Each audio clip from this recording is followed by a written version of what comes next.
नमस्कार, आज मी बनवते आळूच्या पाण्याची वडी। आळूची पानं मी स्वच्छ धुवून घेतलेत, त्याचे देठ काढते।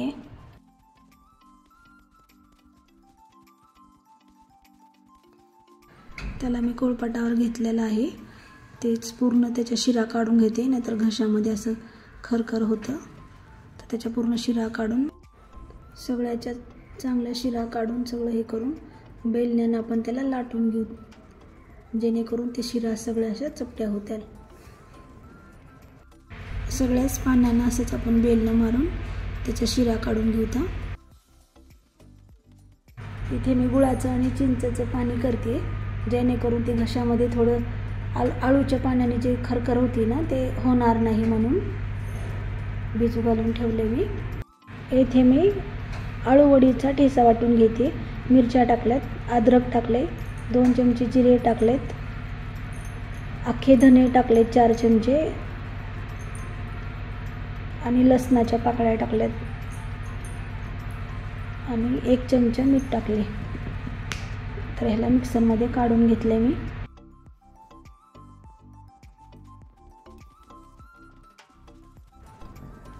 दोन वाट्या बेसन पीठ घेतले मी, त्याच्यामध्ये मीठ टाकले मी 2 चमचे, हळद टाकली 1 चमचा, अर्धा चमचा लाल तिखट टाकले, धने पावडर टाकले, जिरे टाकलेत 1 चमचा, ओवा टाकले 2 चमचे, तीळ टाकलेत मोठे 2 चमचे आणि तो ठेचा वाटलाय, हिरवा ठेचा टाकलाय मी।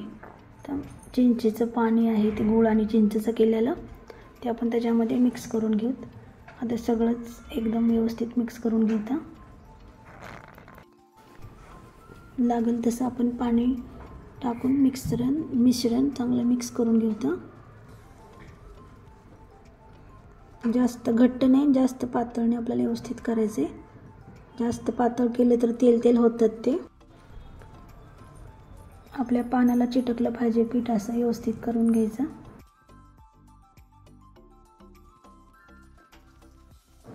आता एक पान घेऊन त्याला व्यवस्थित पीठ लावून घ्यायचं, व्यवस्थित असं सगळीकडे पानाला असं पसरून घ्यायचं पीठ सगळीकडे व्यवस्थित असं। अशा प्रकारे हे पानाला पूर्ण आपण बेसनचं तेल लावून घ्यायचं पीठ आणि दुसरा पान असा जो असतो त्याच्यावर उलटा ठेवून द्यायचा असं तिकडच्या साईडला, म्हणजे आपल्याला रोल करते वेळेस ते व्यवस्थित रोल करता येईल असं। त्या पण पानाला पूर्ण व्यवस्थित असं करून घ्यायचं। मी इथं 3 पानं लावून घेते, हे पण इकडच्या साईडनं लावलंय पान, जेणेकरून आपल्याला रोल करते वेळेस काही अडचण येणार नाही, रोल व्यवस्थित होईल। रोल करते वेळेस पण त्यात थोडं पानाला लावून घ्यायचं, थोडं आतल्या बाजूनं। हे बघा, असं ह्या पद्धतीनं सगळं मिश्रण त्याला लावून ह्या पद्धतीनं रोल करून ठेवायचे। अशाच पद्धतीनं सगळ्या पानांचा रोल करून घ्यायचा। एका पातेल्यामध्ये पाणी उकळायला ठेवून त्याच्यावर चाळणी ठेवली। सगळ्याच पानाला लावून झाले माझं। आता त्याला थोडं तेल लावते आणि ते चाळणीवर ठेवून देते मी। वरतून पण थोडं तेल लावून ठेवते, कारण ते चिटकणार नाही आहेत म्हणून।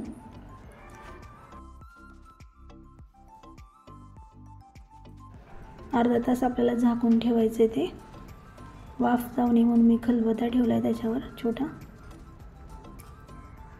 हे बघा, अर्धा तास झालेला आहे, किती मस्त उकडलंय बघा।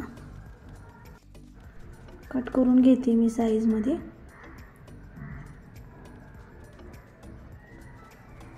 हे बघा, अशा वडे होते छान तयार। कढई ठेवली मी, आता तळून घेते। तेल चांगलं गरम होऊ देते इथं। अशा प्रकारे सगळ्या आळूवडीचे मी कट करून घेतले, गरम तेलामध्ये तळून घेते। तेल जास्त गरम झाल्यावर आळूवडी आपल्याला तळून घ्यायची आहे। अशा प्रकारे आपल्याला आळूवडी तळून घ्यायची आहे। ब्राऊन कलर आलाय मस्त। आळूवडीची रेसिपी तुम्हाला कशी वाटली मला कमेंटमध्ये नक्कीच कळवा। माझ्या चॅनलला लाईक, शेअर आणि सबस्क्राईब करा। थँक्यू।